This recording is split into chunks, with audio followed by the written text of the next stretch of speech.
Well, before we get on with today's show, Ben, we have to just make a big announcement. We have made it to the halfway mark. 100 pre-orders. So we are working out for our book, the Twin Peaks Unwrapped book.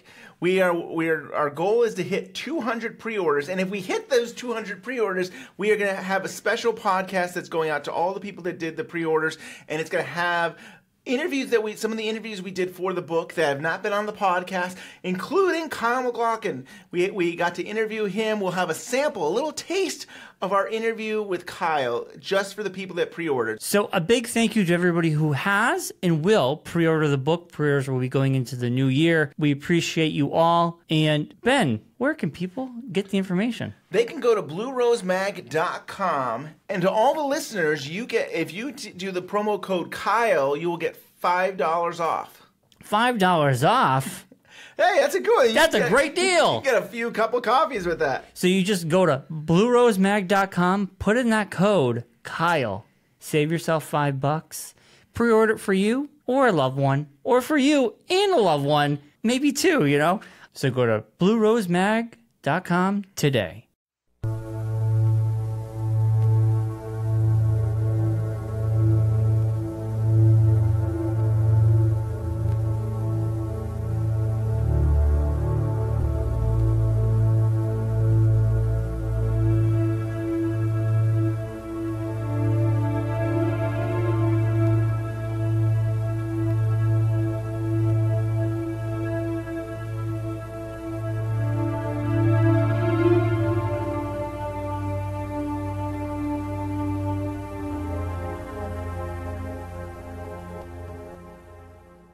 Welcome to Twin Peaks Unwrapped. I'm your host, Ben Durant, and beside me is Brian Kazaska. Hey, Brian. Hey, Ben. Today we have a reunion show of sorts. A few years ago, Yep. we did Mulholland Drive, the movie. Yeah. And we had Maya and Joel Bacco and John Thorne. But back then, when we were first doing this, we didn't have a whole panel together. We would interview people separately. So This is the first time we get to have everybody back together. Hi, everyone. Hi, I'm Maya, Twin Peaks fanatic, ready to talk about the pilot.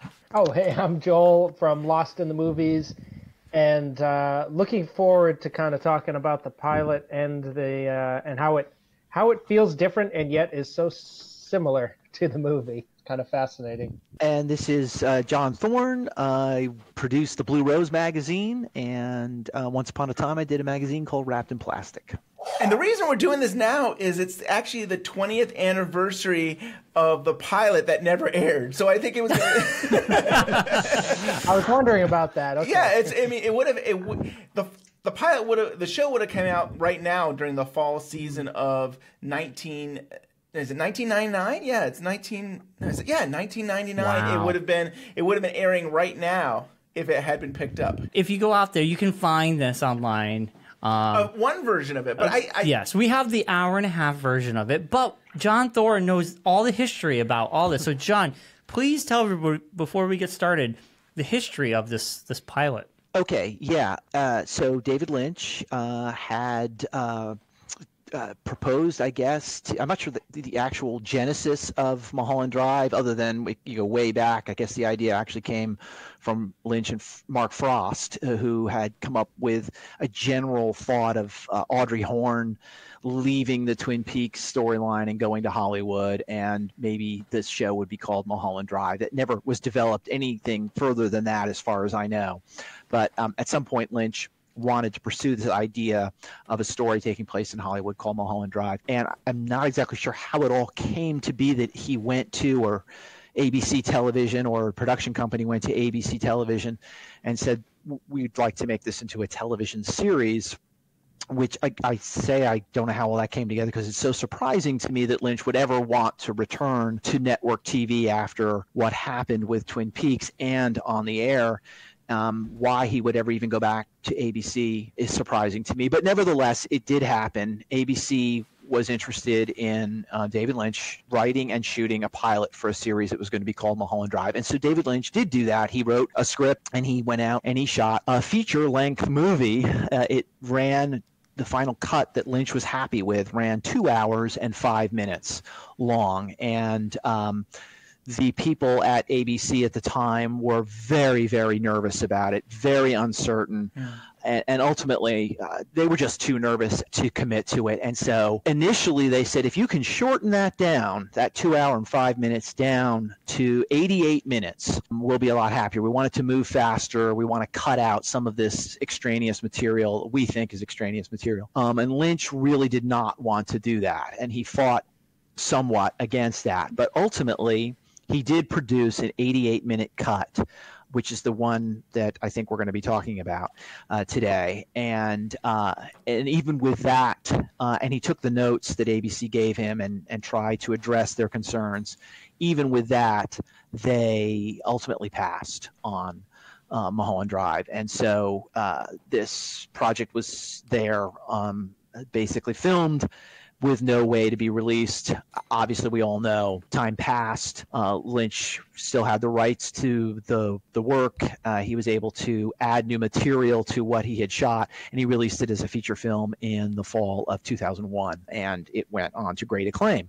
But there was a lot of conflict around this project when it was being developed as a television series. And I would just recommend to everyone who is interested in the history of Mulholland Drive to look up an article that was published in the New Yorker magazine. I believe you can find it online, and it's from the September 6, 1999 New Yorker magazine. It's called Creative Differences by the author Tad Friend, who was with Lynch when he got the call that ABC was passing on the pilot. And he's a fly on the wall. He reports how Lynch reacted, what Lynch was doing. It is one of the best articles on Lynch's creative process and him struggling against essentially executives who don't have the same view as he does. That is, I think, required reading for anyone who's interested in Lynch, and certainly anyone who's interested in Mulholland Drive. And we'll put that link in the show notes. Right. Yeah. Yep. I was looking at that. I don't know. Did you mention, John? So yeah, this was originally this was something back in 1990-91 that maybe Sherilyn Fenn was going to do a spinoff. It was going to be Audrey going to Hollywood, and I think it was called Mulholland Drive. But there was the idea that a Twin Peaks spinoff where Audrey would go to Hollywood and solve mysteries or something like that. I don't know if it was ever developed in any kind of detail. Yeah. I mean, there's rumors out there, and I can't really say for sure. And then maybe Joel or Maya may know more than I about this. I do know that it originated, I think, with Frost and in the Twin Peaks era, that this might be something. And I think the name just stuck with Lynch. He really liked the name Mulholland Drive. And so later, almost 10 years later, I guess 8 years later, he developed it. And it seems to me like Tony Krantz was like his agent, who actually brought Mark Frost and David Lynch together. I feel like he probably was nudging him toward TV again. I mean, he seems like he was somebody who had those connections and thought maybe Lynch could do it again. And yeah, Tony Krantz is mentioned and interviewed in that article in the New Yorker, and his involvement with the whole project is laid out in there too. And one other thing, and then we'll open up to the panel. At this time, I think ABC is now owned by Disney, which is interesting. And in the production, the people that are, I think, helping making this TV show, Imagine seem to be part of this, involved with this whole thing, which is interesting. These are people that, I don't know, I feel like it's a little more wholesome, especially when you think ABC is now taken over by Disney. They probably have a more wholesome image, and this might not be the right fit for them. Right. But so it's interesting too. I think, if I'm not mistaken, and someone out there can correct me, I think Mulholland Drive, the pilot, was shot before The Straight Story was shot.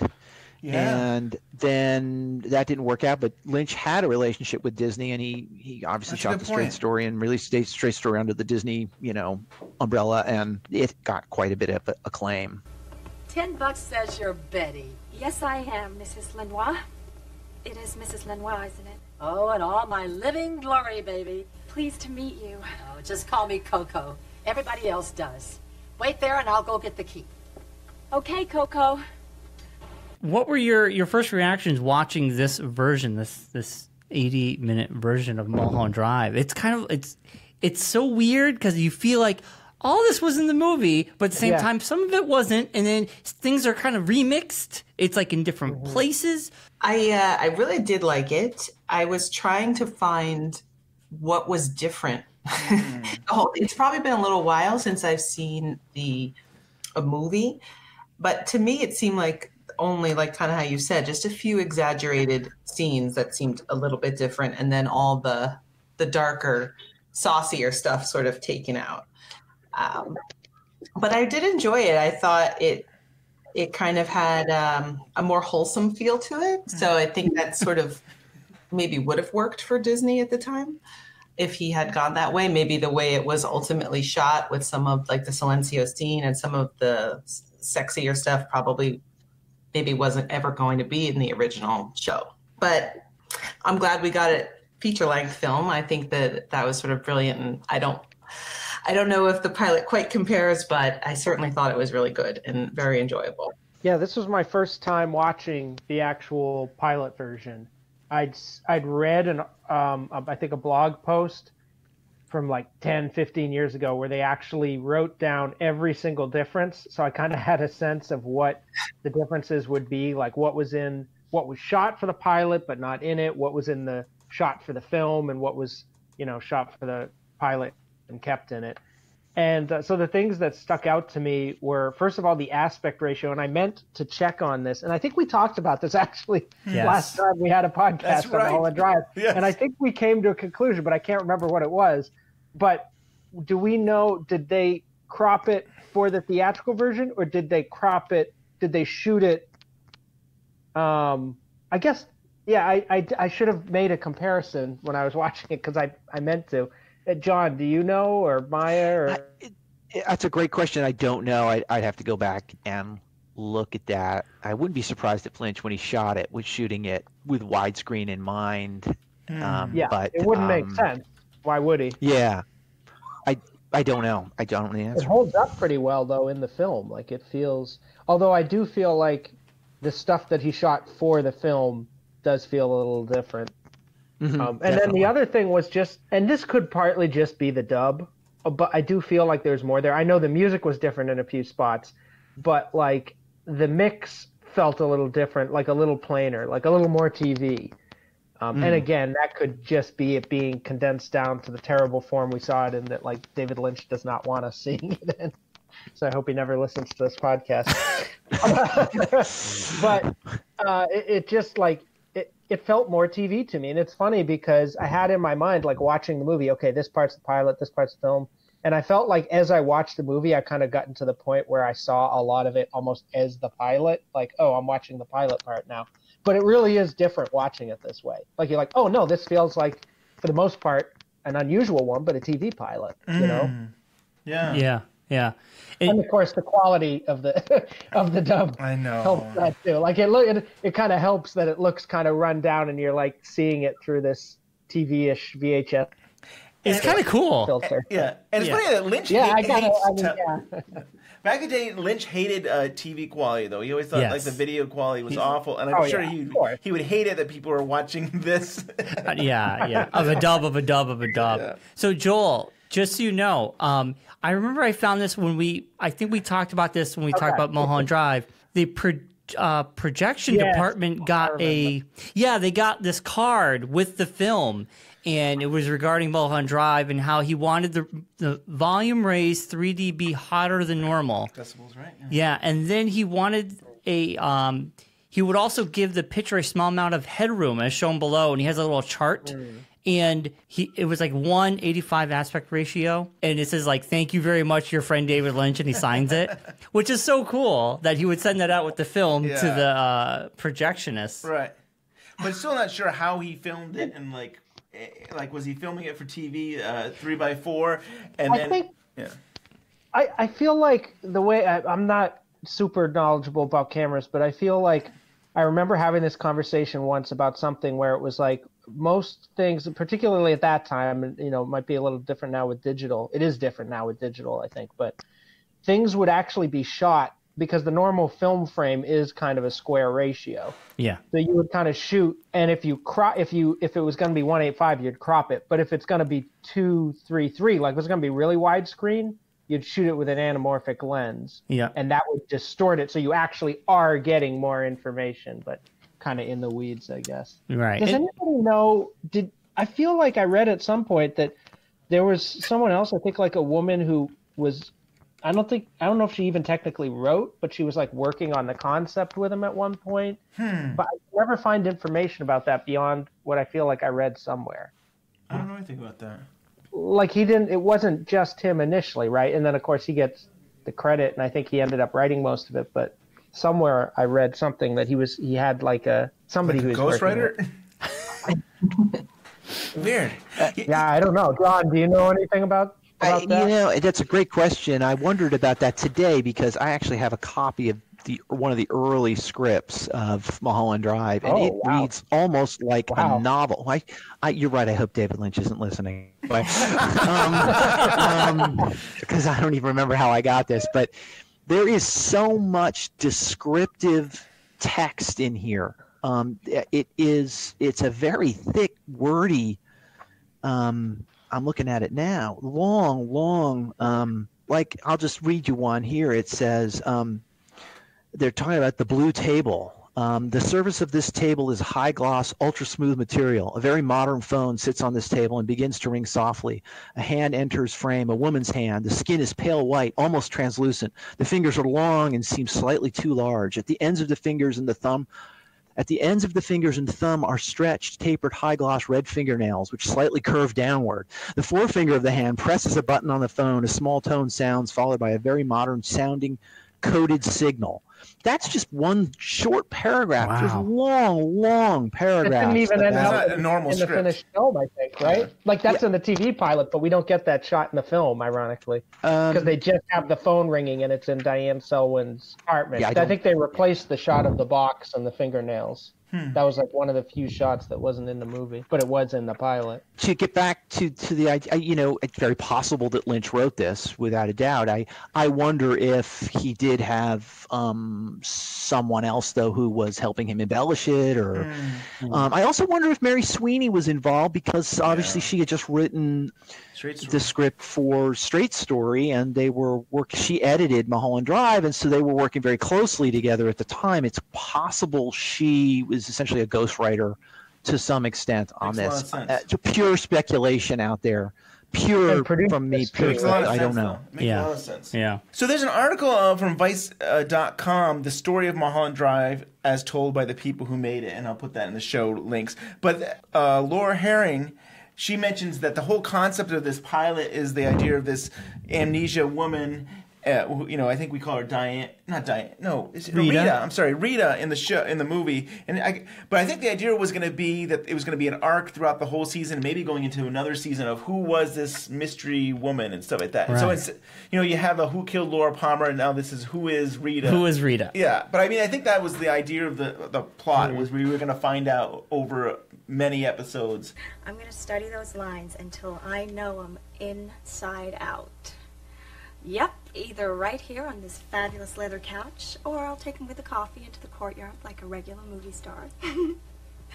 Oh, I got a real shock to find your friend Rita here. She was in the shower, and I opened the door. Rita? What do you mean? Well, she was in an accident. Rita, your friend. No, Coco unlocked the door. No, she didn't see her. She's sleeping. I'm sure there's some explanation for this, Aunt Ruth. I don't think we have to do that. Let's jump into the plot, guys. This 88 minutes, lays out these new characters for us. These characters' mysteries. It felt like a very modern, to me anyway, a more modern show, a show that I would watch on Netflix right now. It fits that mold. It takes its time. It's weird, it's quirky, but it feels like something I could potentially be watching now on a streaming service where ABC back then would be like, this is scary. I will say for me, The Two Detectives by Forrester and the other gentleman who was in season 3 of Twin Peaks, I can't think of his name. He played Detective Mackley. Right. Right. Is it Brent Briscoe? Is that his name? Yeah. I think that's his name, right? Mm-hmm. Yep. Yeah. And those two guys, it was so, like, I like those two characters, and it's a shame that we don't see them again till almost an hour later. I timed it. I was like, an hour before we see these guys again. And they're very, like, staring off, and they almost remind me of Dale Cooper a little bit, because they come to conclusions so quickly. They're like, we found pearls. Yeah. Well, someone must be missing because of these pearls. And I'm like, well, you don't know. What are these guys going to have pearls on in their pocket? I said maybe they drive a lot of people and they lose. Yeah, pearls. but they're like, nope, pearls. Yeah, there was a girl here. Like, they did no detective work other than that. But it was interesting. Like, I would have loved to see these characters fleshed out more if this show became a series and you had, like, other, like, a Harley Payton and all these people come in and write and direct. I thought these characters could have been interesting and fun, especially later on when the guy tells that really gruesome story about them all laughing about this guy who's gonna die because his arteries. Yeah. It was so bizarre. He said, well, you know, in his way, you know what I mean. Besides the guy getting rolled up under the kid's car, which busted him up pretty bad, there was this little knife-like torn piece of metal, you know, from the car body. Rolled out, slid up through the guy's neck, and just kind of slit the carotid artery, you know. But they didn't find it right away. So the guy's losing a lot of blood, you know, to the brain all this time. 'Cause it's just like this thin little puncture wound on the surface of the neck that just kind of sealed itself, he said, while inside the carotid artery's bleeding pretty steady all that time. So anyway, Dr. Scott's laughing, you know, like he does, 'cause he knows we want to talk to this guy.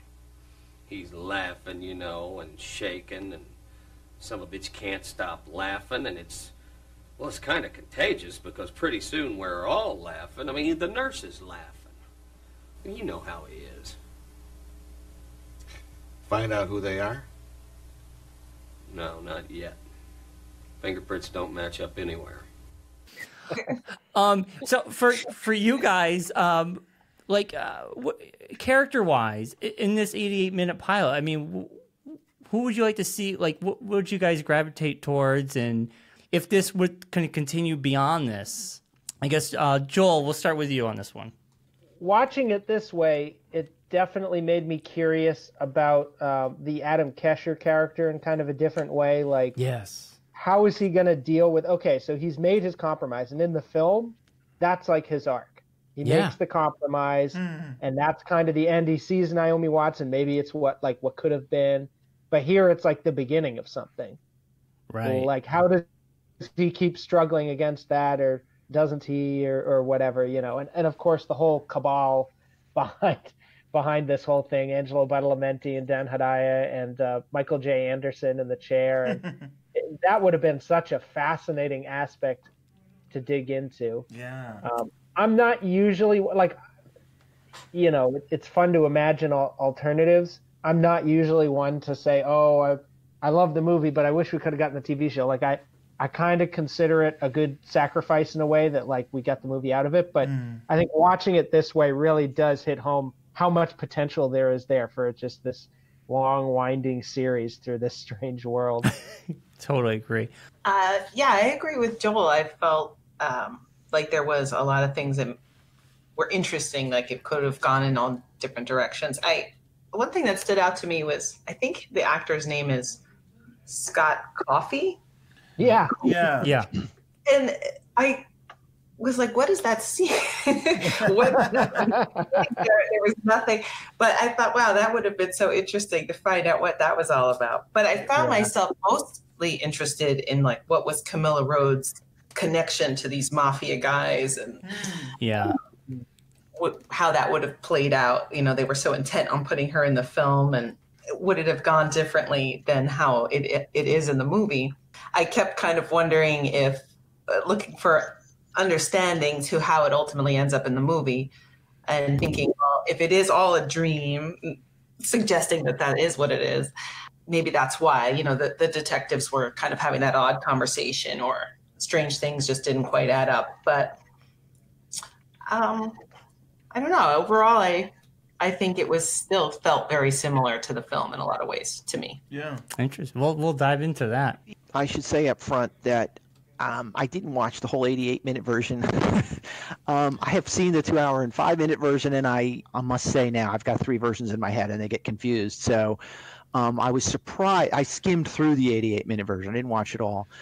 There's stuff that is in it that he took out for the film, but there's stuff from the 2-hour and 5 minutes that he put back in for the film. There was stuff that was shot for the pilot that we don't see in this 88-minute version, and then there's some stuff that's entirely missing from all, from the pilot. The 2-hour and 5-minute version has some things that didn't make it into the film and aren't in this 88-minute version either. So I know this all sounds real confusing, and I apologize for that, but I do think there were seeds being planted here, like Joel says, with the 2 detectives. This was something that maybe we're going to develop over, the course of this series. And then that character that Maya mentioned, I think his name is Wilkins. Scott Coffey is playing that character, and Scott Coffey does show up in the theatrical version as maybe a different character. He's at the party that Betty, at the end in the dream sequence that she goes to and Kesher proposes to. The characters' names are also confusing to me now, but essentially Laura Harring's character at that point. Scott Coffey is there, essentially, I think, playing a new character. But that Wilkins character from the pilot is fascinating too, because it was almost seeming like he was like a Harold Smith type character. He didn't want to leave his apartment. He was like, "Can you bring me some food?" And he said, "No, I got plenty of money. I just can't get out." And I thought, and he has the dog sitting on the couch watching him, and I thought that was some intriguing element there. Like, this guy's stuck in his apartment. Why doesn't he want to go out? Is he afraid to go out, or is he worried that somebody might be after him? And so there was all of that potential there. That would have been developed as the series continued. That guy reminded me of Kato Kalin. Yeah, I can see that. Yeah, he's a very 90s. That section made me, like, more than anything else in the pilot, be like, oh, yeah, this was like a 90s show. Yeah, he says groovy. He's like groovy. And I'm like, and he has a dog, and, first thing I Googled. He's like the dude. Yeah, and he's all messy, like he hasn't got left the house, and I Googled Kato Kalin. He looks very similar to him. He does. And there was, OJ had a dog, a similar dog, and, Kato Kalin would, he lived on his property. I don't know. I know David Lynch was fascinated by that, so that's why I thought of it. Highway. Yeah, right. Yeah. Hello? Adam. How's it going? No, it's okay. I'm working, but they wanted the script a week ago. What? What's wrong with your place? The pool, man? Oh, yeah, sure, you can have a loft. No, it's no problem. It's just that I gotta work. Any chance you could bring some food? No, I've got plenty of money. I just haven't been out in a while. Groovy, man. Murphy and I look forward to seeing you. No, he's got plenty of food. And so, yeah, I mean, John, you mentioned about some of the scenes that differed between the different versions. I mean, I think that whole restaurant scene, and they go outside and they see the bum, that was in the original 2-hour, 5-minute version, and they take it out of the 88-minute one, and then they bring it back into the movie. But that is like a powerful scene. I love that scene in Mulholland Drive, the movie, and it's so weird to think that would be taken out so that. That was because ABC did not want that scene in the movie, in the pilot. They wanted that out, and Lynch was really upset about all their changes that they wanted. But if you read again that New Yorker article, they talk about that scene, and ABC wanted it removed. Because that's like one of the big jump scares for me, anyways. When I watch it, it's like, whoa, what is it? Who is this? Yeah. Well, in this version, we still get that person at the end. But you don't get that original, like, because I think the guy is like, he has had a dream and he's a little freaked out. Oh, and that whole Winky's part is totally gone. Yeah. And we mentioned Coffey there with Scott Coffey. He's in season 3 of Twin Peaks. He's one of the in the Roadhouse and stuff like that. But I think it's interesting he brings back character. And I also just want to bring up Robert Forster's detective character. Again, I mean, we all know this, but he was the original Harry Truman for the pilot of Twin Peaks. He was going to be in it. So it's kind of cool in a way that Lynch was able to bring him back as another kind of detective, law enforcement. And he has the same stature. He really just kind of stares, and he's very, like, he just talks calmly. And it's funny, the more, I mean, I think we all know this, but the more we realize this is Lynch. Lynch is the one that's always saying, slow down, slow down. Right. I just want you to speak slowly and take it calm. And I think it's unnatural, but that's Lynch's style in a way to... You feel it? Yeah. Sammy thinks the caddy had stopped along the shoulder.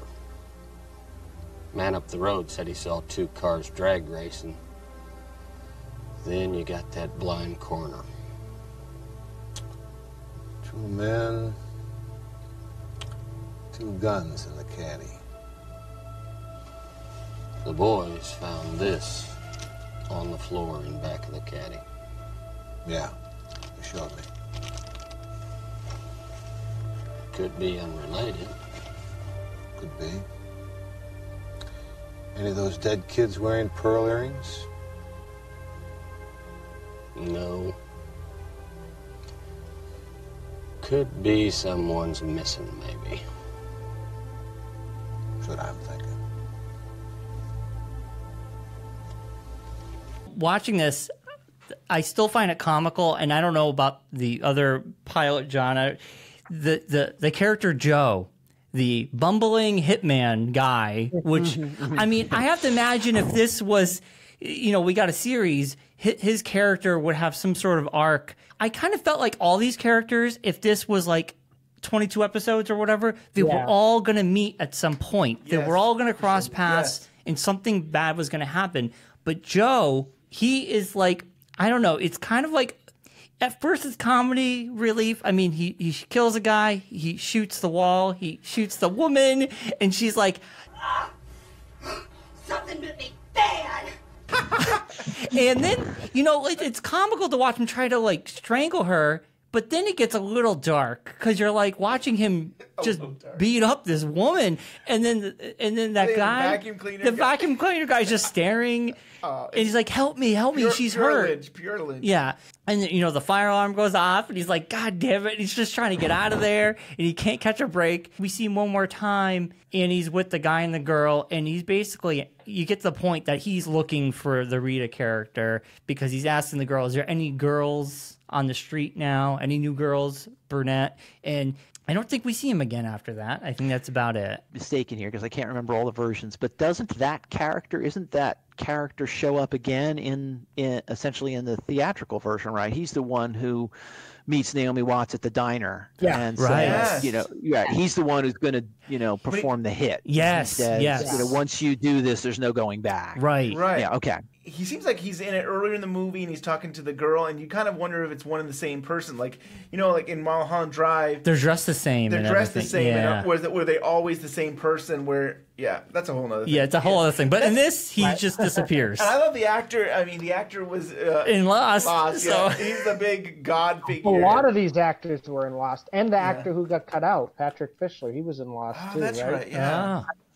Maybe there weren't a lot, but I feel like there were at least 3 or 4, maybe. Great actor. Well, you know what? One of them was in what's his name? Jeremy Davies ended up in the Twin Peaks season 3, so I think that's why I'm thinking that. Yeah, that's true. The They're all Lynch connected. and Lost have a lot of overlap. I thought the scene with the hitman. So both the scene with the hitman and the scene with the pool man, both when he's discovered and when the other guy comes and beats him and the wife up. Yeah. They both were different from in the movie, but in different ways. I'm pretty sure the hitman scene did not have a score in the film, and the scene with the wife and the pool man definitely has a score in the film, and it doesn't really in this. Or it's a different score that's like not quite as jazzy or something. And they played like a little differently for me, and I think both are funnier in the film. But maybe that's just because I'm what I'm used to. The lack of any sound as he's trying to like kill this woman somehow makes it like just more absurd and funny, and the sort of comical piano score as like the pool man is like this like casual lounge jazz as he's like discovering his marriage is like going down the toilet and Billy Ray Cyrus is attacking him and stuff. Like, just to me, like both of his little small subtle tweaks in the theatrical film improve both scenes, I think. And at the pool scene, and that music makes me think of the music that Cooper Dougie is going for breakfast. He's at well, I don't remember if it was that scene, but the scene when like Adam Kesher's driving, it's the same. It's Take 5 by Dave Brubeck. Who fired everyone? They did. And then they closed the set. Everybody's gone. You better get there, Adam. No. You've got to talk to Ray. You've got to fix this. I'm going home. No. Leave me at the office. We've got to do something. You've got to do something, Adam. I'm going home, Cynthia. Adam, this isn't like you. Please come to the office. There must be something we can do. I'm going home. I'll call you later.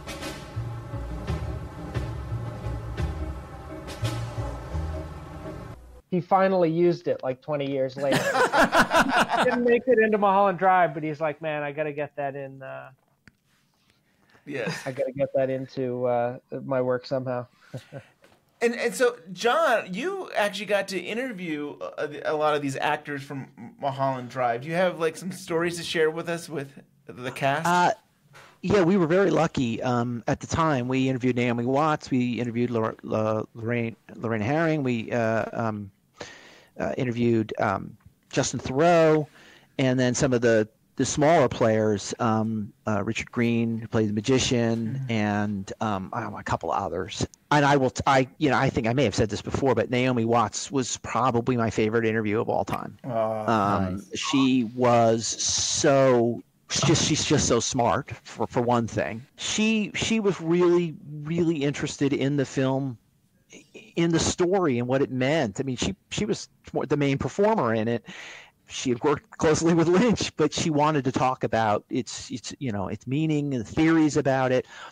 She was just a really wonderful person to talk to. But everyone was. Justin Theroux has one of my favorite lines, I think, of all times when he's talking about making the pilot for ABC, and he says something to the effect of David Lynch was giving ABC a gourmet meal, and all they wanted was a tub of mayonnaise. So,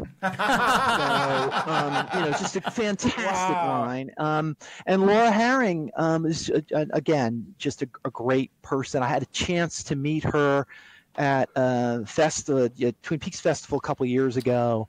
It's the first time I'd ever met her, and she was just a very, very nice person. And like all the actors that work with Lynch, every one of them is smart, and they're so very talented. So, yeah, it was a thrill to be able to talk to all the big cast members from Mulholland Drive. Howdy. Howdy to you. Beautiful evening. Yeah. Sure want to thank you for coming all the way up here to see me from that nice hotel downtown. So, ladies and gentlemen, let's talk about the cowboy scene. It's like one of the best scenes in this movie, and now seeing this cowboy scene in the context of Adam's overall story arc, and I'm more sympathetic with Adam in this version because I actually see where he's coming from. His life's going to shit, and it sounds like Hollywood has a hit on him to say you better do what you're told or you're done. And he's a very well-known director, obviously. They want to make this film. They want their girl, the girl, in there, and he's pushing back, and Hollywood becomes scary because of that. In this cowboy scene, it still works for me anyway, and I still love the act, like the way it plays out, and also it's interesting, Now you will see me one more time if you do good. You'll see me 2 more times if you do bad. And it would have been great if this show, played that out where you saw the cowboy one time in the middle of the season, and then Will he see him one more time? Maybe a season finale. Yes. You see him one more time. You just see a hat. You see this cowboy hat, but it pans down. It's not him or something. Well, to me, it did seem like the exact scene from the movie, which I guess is hard for me to totally distinguish the two because, of course, I love the theatrical version. But yes, I agree. It would have been a cool thing to see him again and have him be this sort of background threatening force that you might just see here and there, or you have like an ominous person in the series. Anybody else have thoughts about I was just going to say real quick, though, Monty Montgomery is the actor who played the cowboy. He produces the pilot of Twin Peaks. He helped get Wild at Heart. He basically gave Lynch the script. Monty Montgomery was originally going to direct Wild at Heart, and then David Lynch is like, oh, well, what if I like this? Can I have it? And he basically takes it. But he's been involved with Lynch before, so it's kind of neat to have him actually as an actor in Mulholland Drive. That's kind of cool. He's kind of the most Twin Peaks character in some ways, or at least a Twin Peaks mythology character, because even though he's kind of a malevolent, just because of what he's associated with in the pilot, he's kind of a malevolent force. The function he serves is very similar to the fireman, where he kind of pops in and gives these sort of vague suggestions or directives. Well, actually, his are kind of specific. His are pretty specific. It serves this kind of advisory role where, and Adam, I guess, in relation to season 3, Adam has to kind of ascend to meet him, although it's not quite as spiritual. But he doesn't seem like, I have trouble thinking of him as a character, like a human character in some way. He seems more like a spirit character. Yeah, I agree. Yeah. Isn't it funny that don't we see the cowboy very, very briefly in the theatrical version again? Yes. Run past down past a window. Is it the dining room? Like they're having a meal? Yeah. But we also see him when, after they open the box, he opens the door and says, time to wake up, little girl, or something. So 2 more times. Yeah. But one of those is reality, right? I mean, I don't know. Yeah, I don't know. In the theatrical version, is one a dream world, and the other one's the actual reality of the fact that I don't know. Do we want to go there? We went there already. Good night. Another character, you guys. I don't know if you have any thoughts about this. Michael, little man from another place. Michael Anderson there. We see this character Raymond going through this long hallway. This is very Lynchian. He shows walking down this really long hallway. He gets in this elevator. He says his name. The elevator takes him, I'm assuming, even further down somewhere. He gets into this room where this person is like Hannibal Lecter. He's behind this glass with only like a speaker. Good afternoon, Mr. Rock.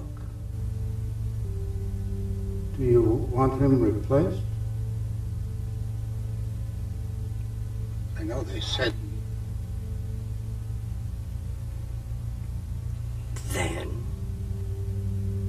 Then I guess it would be so.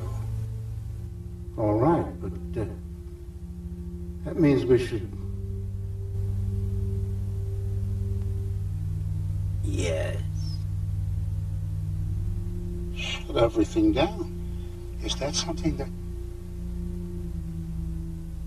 Do you want us to shut everything down? And he reminds me, this is like the Wizard of Oz to me. He reminds me of the powerful Oz. He's the man behind the curtain. Yes. And he's bigger. He's not a dwarf. No, they gave him fake arms and legs, and they shot him in the hero stance, so that the camera's very low and he looks very big. And he doesn't move. He just has that phone, and he's sitting in the chair, and the guy tells him about what's going on, and then he starts making phone calls. The girl is missing. Then all of a sudden we see a bunch of other people that are getting this phone call about this girl being Rita, we're assuming they're talking about. But it was interesting that, like, his character, it felt like David Lynch was telling us that Hollywood is darker than we know. Like, Hollywood, there's people who pull the strings, and if they want something... Maybe this movie or this pilot of the show was really David Lynch's life. I mean, like... That's what I was thinking. Adam Kesher is sort of, I think, him in a way. Right. You know. Right.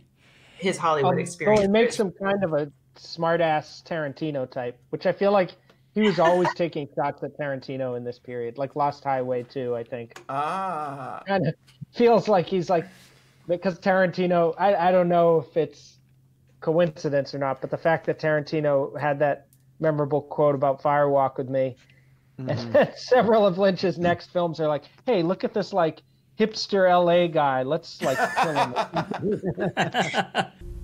Then we'll shut everything down. Like this character is very interesting, and it would have been cool to see how this would have went if it continued. But yeah, you're right. I mean, this is Lynch. He's telling us about the darkness, the underbelly of Hollywood. We got the underbelly of suburbia, with Blue Velvet, and now we're getting this dark underbelly of Hollywood. Maybe ABC was just like, you got too close, Lynch. We can't air this. Do you know that we're owned by Disney? We're owned by the biggest corporation in the world. They see this, we're done. I think maybe it was just ahead of its time. Like Lynch was always a little bit ahead of his time. Right. And maybe if Mulholland Drive came out a few years later, the pilot came after Lost, let's say, it probably would have been embraced. Yeah. But... Totally agree. And it is Lynch. We would have had a framework for it. It doesn't seem like 1999, I can't think of, other than the original Twin Peaks, I can't think of what framework they really would have even had for it, Yeah. Yeah, it was... I mean, what trend would it have fit in with? Not really anything. The New Yorker article that I mentioned earlier, and you guys are going to put the link up to it, does talk about what would have happened in the series if it had been picked up, and where it would have, generally where it would have gone. That you would have found out Rita's identity, that Adam and Betty were going to have a relationship. There was going to be, and then it says Betty would be sucked into the city's underbelly. So there was going to be these plots were going to be explored over the period of however many hours. It was just going to be its own thing, like Twin Peaks was. Yeah. And again, still to this day, surprised that Lynch was thinking, "Oh, I'm going to make a network television series, and they're going to let me do what I want." Right. I mean, maybe it's always. I mean, he always has said that what he likes about television is that you can do a continuing story. Like movies, you're kind of wrapping up at 2.5 hours. But I think he was always fascinating being able to continue to keep telling a story, and maybe that's why. I mean, he keeps coming back. I mean, he goes back to Hotel Room, and did he do anything else? I guess that was it. I'm trying to think if he did any other television. Hotel Room was it? Maybe that's it. So I don't, and you mentioned about the romance thing. That was another ABC note. Is basically you got to have a romance. You can't just have these characters. They need to hook up somehow. So I thought Adam, he sees Betty during, and he's like, that's the girl, and he's selling out, and they're like, oh, you made the right decision. But he sees Betty, and I'm thinking, oh, he sees Betty.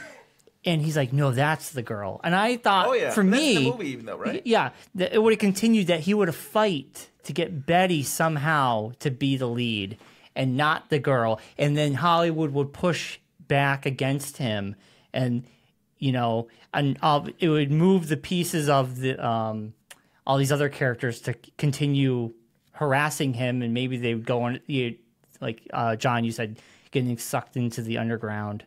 Yeah. So made Hollywood very dark. This being a TV series kind of opens up the question in a way the movie doesn't.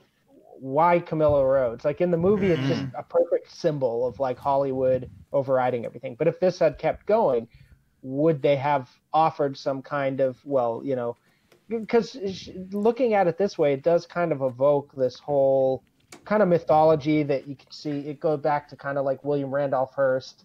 And, they play on it a little in Citizen Kane, where it's like the mogul has like a mistress he wants to be in the movie. Like, is it something like that? Like, why this girl, Right. And that's a question I wouldn't even really think to ask watching Mulholland Drive so many times, but seeing it this way actually raises that question.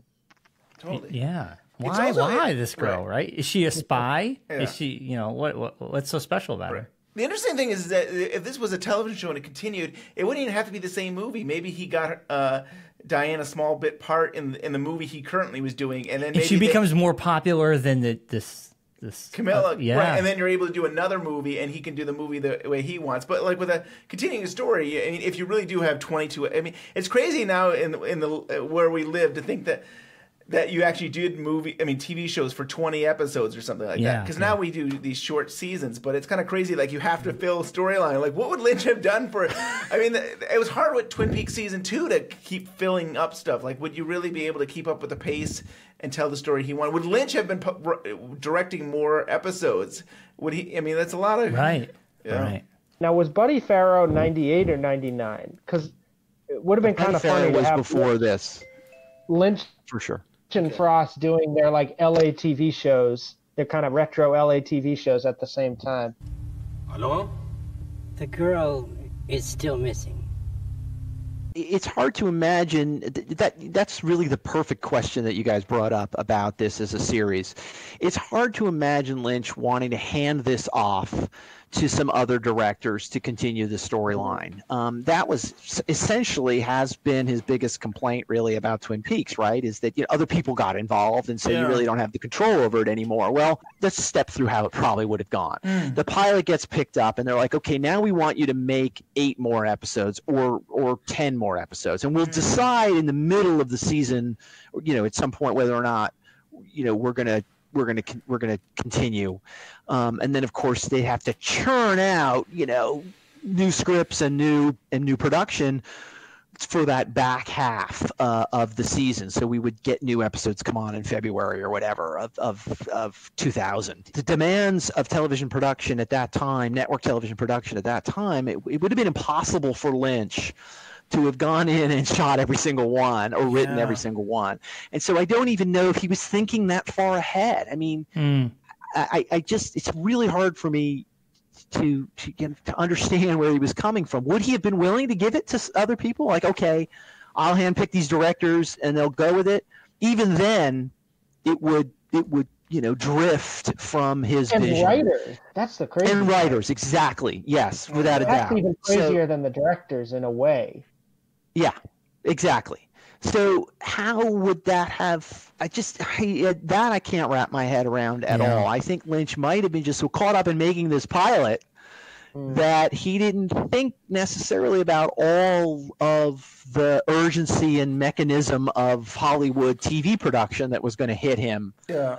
Although you would think he obviously had been exposed to it 8 years earlier. So right. It's funny. There are a few parallels between Twin Peaks and this in some ways. Like I guess they had to have an ending for Mulholland Drive, like a closed ending to make sure if they wanted to actually pick it up as a movie of the week for television. But also, we already talked about this. Straight Story was he was getting ready to do. He was ready to go to Cannes soon to air the Straight Story. So if it had been picked up, I bet you his focus would have been partly on the series, but then partly on marketing and showcasing Straight Story. And you wonder if that again would his attention be on the show, or would he be focused on other film stuff that he was doing? I think we're lucky that it worked out the way, because the film really is so amazing as it is. Maybe it just all fell into place the way it was supposed to. Very true. David Lynch would say that for sure. And I tend to agree. I mean, yes, it would have been great to see where this series would have gone. I mean, it would have been canceled. Let's all face it. It would not have made it through a first season. And it would have been fascinating. And we'd have a second magazine called, The Blue Key or whatever. But I love Mulholland Drive, the film. I mean, it's probably my favorite Lynch film. Yeah, so good. At least if you don't count season 3 as a film. Or Lost Highway. I love Mulholland Drive, and so I agree. I'm so happy we have it. Yeah, it's so good. It's considered by many to be one of the best films of the 21st century. Not to us. We picked Lost Highway. Lost Highway came out. Lost Highway is the 20th century. Yeah, Twin Peaks Unwrapped picked Lost Highway as the best Lynch film of all time, according to us. I twisted Maya's arm there. Okay, here we go. Let's lock it up, please. Roll sound, please. That's it. Playback and action. I know I want to talk about the ending before we wrap it up, but there's one thing I want to talk about is the scene you read us the scene, John, is that blue table with that phone.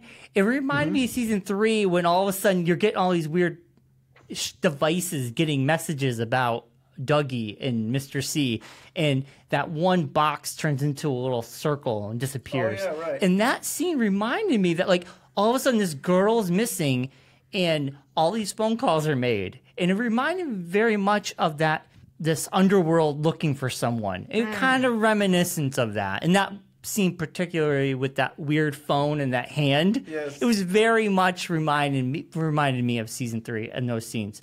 That I agree with you about the phone call. I mean, when I saw the phone call, I immediately thought of that scene in, and I've just been writing about that scene. So now I want to go back and edit what I've written because, that device is on a table and it just kind of beeps in Mulholland Drive, and the same almost exact scene occurs in Twin Peaks. There's a just strange device and it beeps when it gets this signal from Lorraine, right? What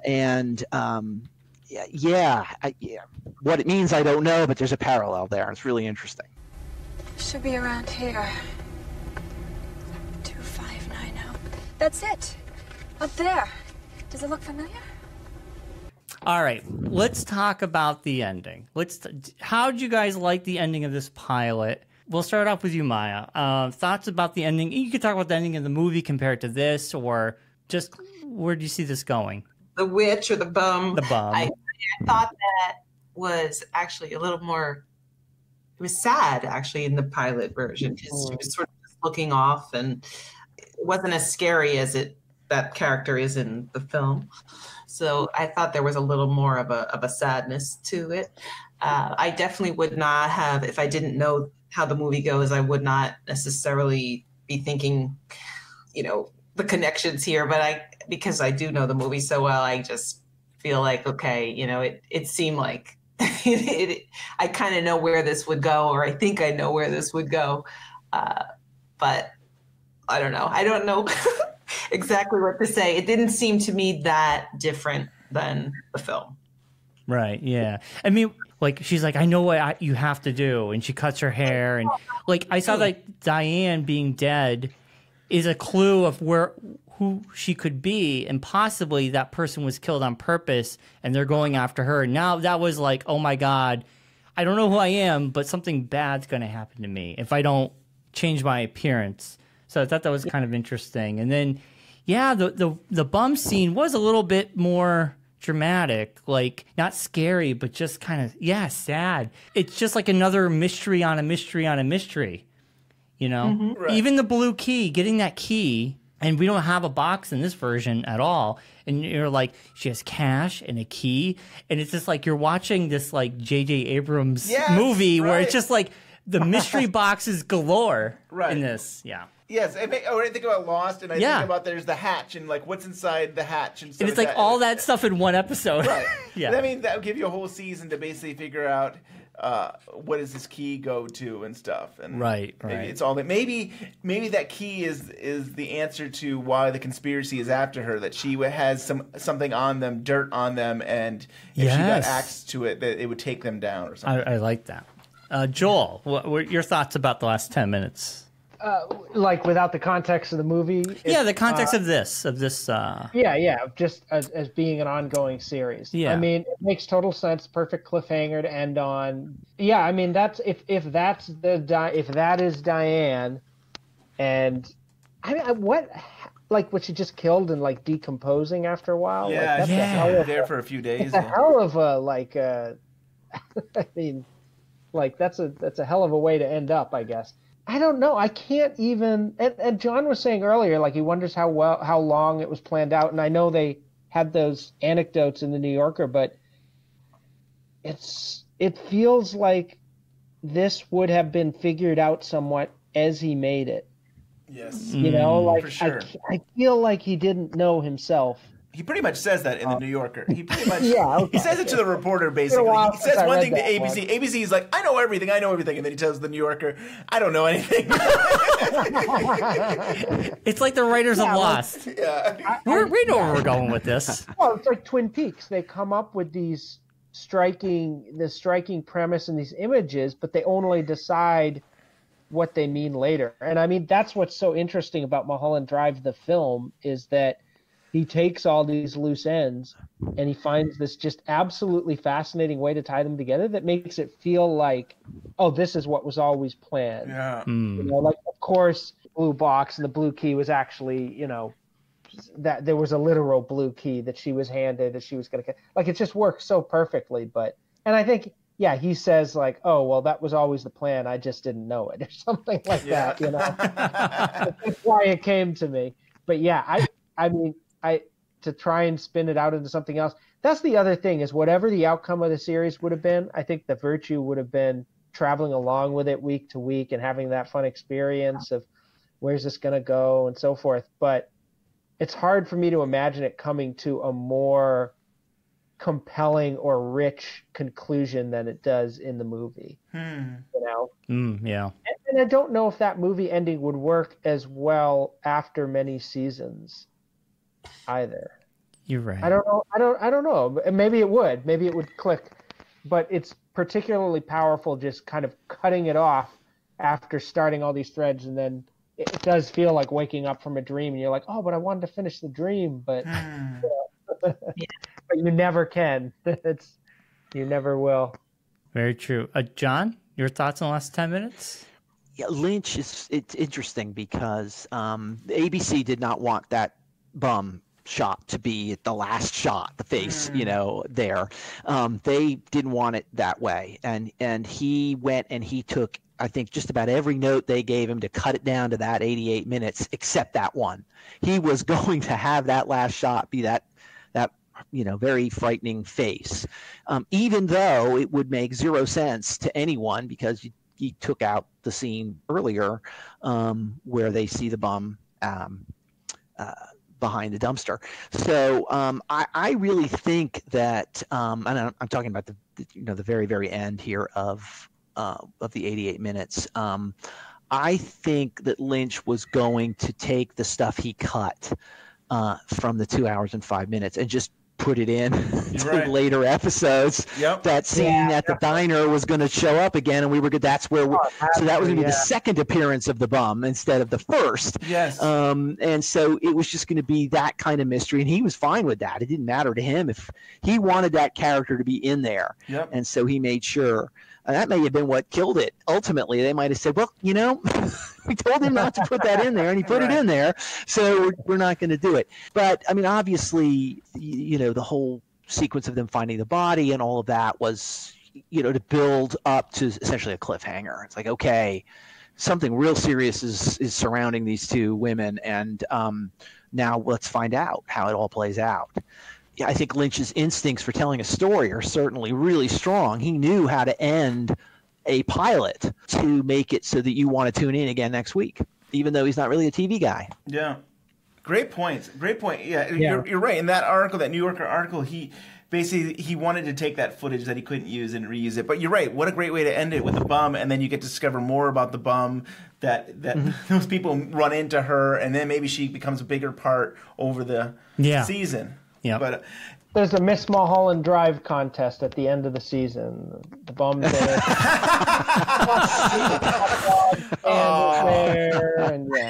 I mean, she would have been more like the log lady character. That though, like, imagine if Mulholland Drives kind of went off the rails. Like it got really goofy, and there was like stuff like Nadine throwing the guy, but in Mulholland Drive. That's an interesting direction to let women wander. And since this is the 20th anniversary of it would have been a pilot for the fall, instead of the time slot that Mulholland Drive was supposed to get, was that actually given to Kevin Williams, who did Dawson's Creek, and his show was called Wasteland, and it was like a Friends ripoff. So clearly, ABC was basically they were like, this is too old for our demographics. We want some, you know, Friends wannabe, which didn't last for this. It didn't. I don't even think it lasted. I don't know if it lasted the whole season, but it didn't last after that season stuff. No. So they took a chance on Kevin Williams, Dawson's Creek fan, and did a crappy Friends wannabe show instead. And a little bit of trivia, I think it's in the New Yorker article, Justin Theroux turned down a role on Wasteland in order to do Mulholland Drive. But Wasteland gets picked up and put in the slot that would have been the Mulholland Drive slot. course, it got canceled. No one today is talking about Wasteland. No. And I think we're still talking, and people will be talking about Mulholland Drive for a long time. And I think Justin Theroux, I think he agrees. He made the right choice. He'd rather work with Lynch on this than work on that other show, the Tub of Mayonnaise show. The Tub of Mayonnaise. You better speak to someone too, or find yourself another client. This smells like a setup to me. And by the way, Ray, I don't know who these guys are kidding, but every foot of that film I have shot is in a vault at the lab that only I can access. No one is getting that film. I agree. This is a catastrophe. I think this is a good show, guys. This has been great. It's cool to have everyone back and to kind of talk about it as a pilot. I know it is kind of fun to just imagine what it could have been, and I have a hard time doing that with a lot of things, but with something that's this far removed and it didn't happen and there's no potential of ruining anything, it is kind of fun just to think how this would have worked.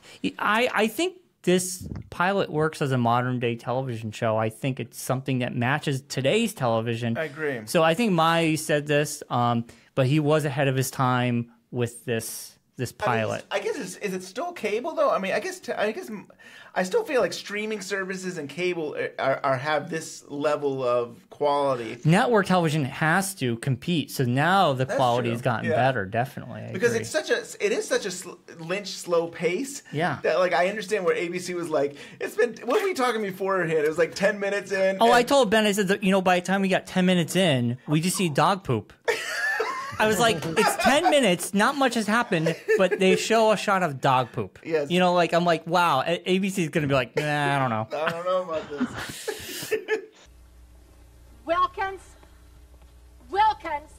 if that damn dog craps in the courtyard one more time, I'm just going to bake his little butt for breakfast. Do we want to go around the table and just say what you guys have been up to? Yeah. The only thing I'm really working on right now is just a little bit of a passion project. So I'm very busy with my day job, but when I get a chance to do my writing, I really like to feel passionate about what I'm working on. Might do a little bit of updating on my blog, but otherwise I'm kind of in the shadows right now. Well, that's not, you had a little bit in the 25 years later. They did the 94 or something. Yes, I did. I did a little piece for John Bernardi on the show Silk Stockings from the 90s. Wow. That's back in I used to watch that show. When I was reading that, I'm like, oh my God, Silk Stockings. I remember USA. I didn't know it was a CBS show, or it was on a network at one time, but. Very bad 90s trash TV, but it was a gluttonous favorite of mine when I was a kid. So I did a little thing for him, and I'd gladly do more for them again. And of course, if Scott or anybody needs me, they just put up the bat signal and I'll answer the call. Cool. Those are cool little 25-year later things, like picking a year in television or something. It is really nice to go back to it. Yeah, music and TV and stuff. Silk Stockings just reminds me, real quickly, of that David Duchovny show. Red Diaries? Red Shoe Diaries. And there was like a cable version of that, because I remember seeing that like on USA or something, and it wasn't like they edited, because wasn't that like a premium cable show? I think Showtime. That was more of an R-rated show. Yeah. I remember seeing it though. Red Shoe Diaries. And Cheryl Lee was in an episode with Duchovny. That's right. That. Oh, I geez. forgot all about that. Yeah. Uh-huh. Isn't that funny? Well, we need to do a show about that. No, we don't.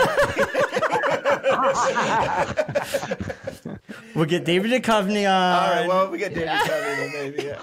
Twin Peaks Unwrapped After Hours. Oh my yes! After Dark, the Red Shoe Diaries, the Shirley episode. Have Scott Ryan on. When we're done with Unwrapped, Twin Peaks Unwrapped, we'll do Silk Stockings, Silk Stockings Unwrapped, or Red Shoe Diaries Unwrapped. Yeah.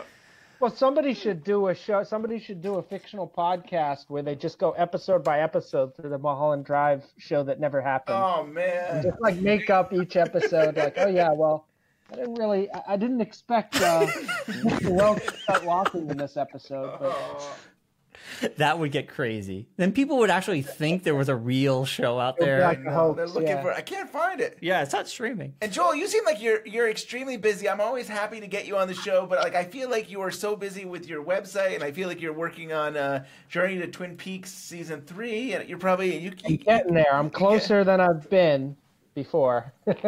I basically have 3 videos to go before I do that. And feel free. I feel like you can wait till even 2020 because that's I'm gonna have to. At this That's good. It's celebrate the 30th anniversary with a new series. Yeah, so cool. That's right. Yeah, actually, I think it would start based on what the current, what I'm working on and how long it's going to take.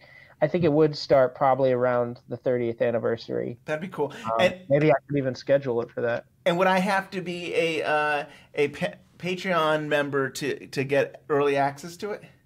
No, Patreon is just for the podcast now. So I do Lost in Twin Peaks monthly podcast, which is episode by episode through the entire series. I'm up to episode, I think when we're recording this, I'm like 2 weeks from the episode 8 season 2 premiere, which is a huge in-depth.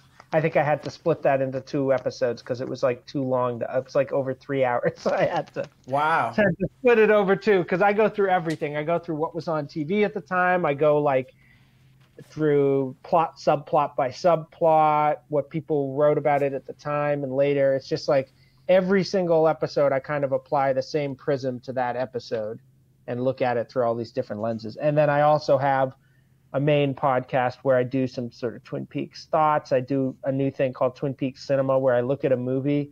I've done Fire in the Sky and Our Town so far, which just shows you how diverse Twin Peaks is that I could compare it to Fire in the Sky and also to Our Town. Wow. That's awesome. So that's fun to do. And so that's on Patreon, but I just redesigned my whole website. So now people can go to it. It's not a blog format anymore, although you can look at it that way if you want to.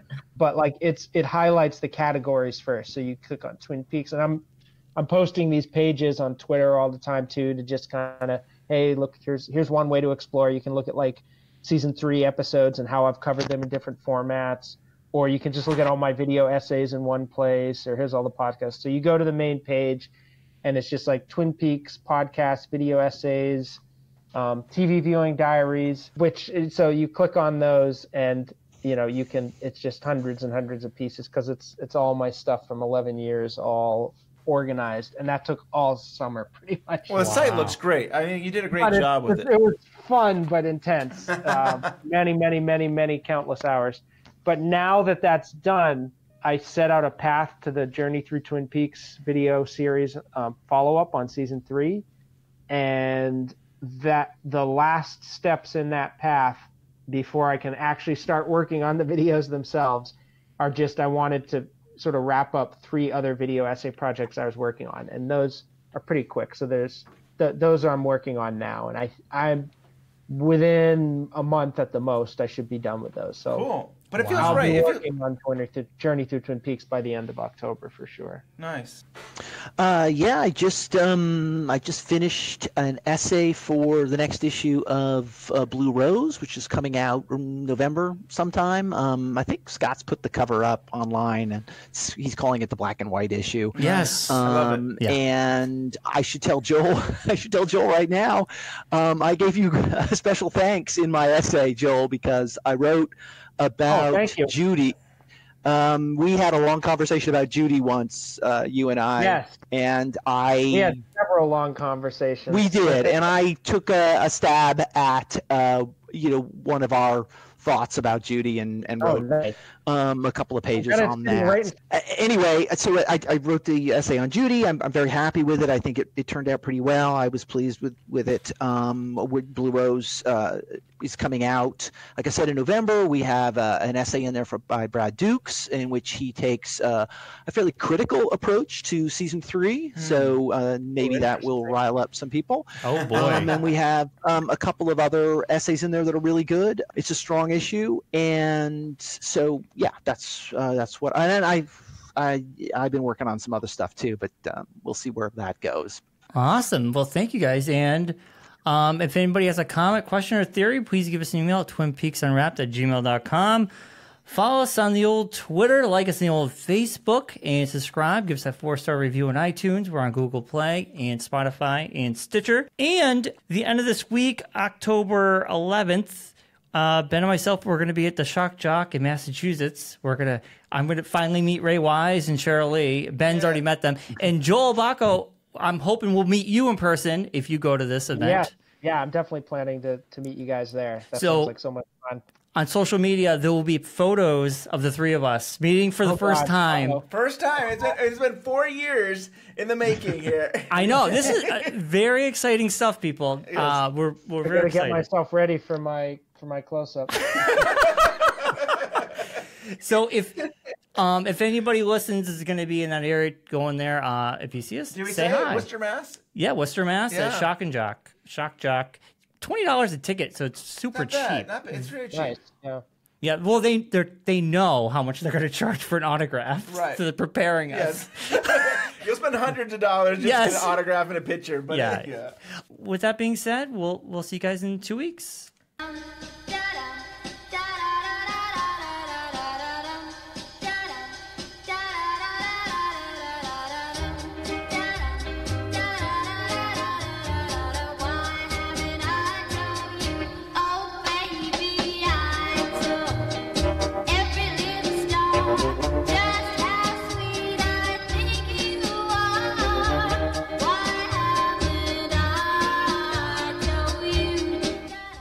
Jason over here. Cindy, Adam wants to see Jason.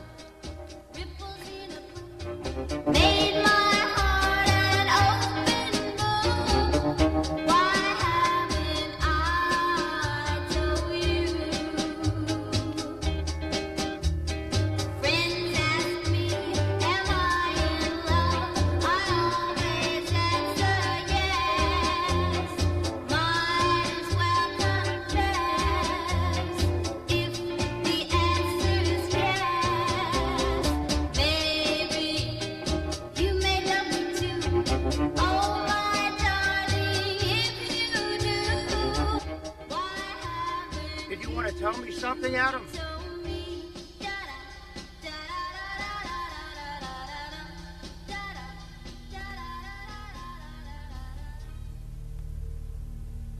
This is the girl.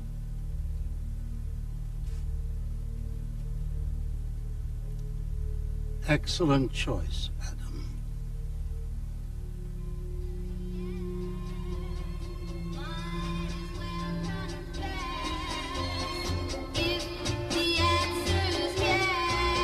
Goodness.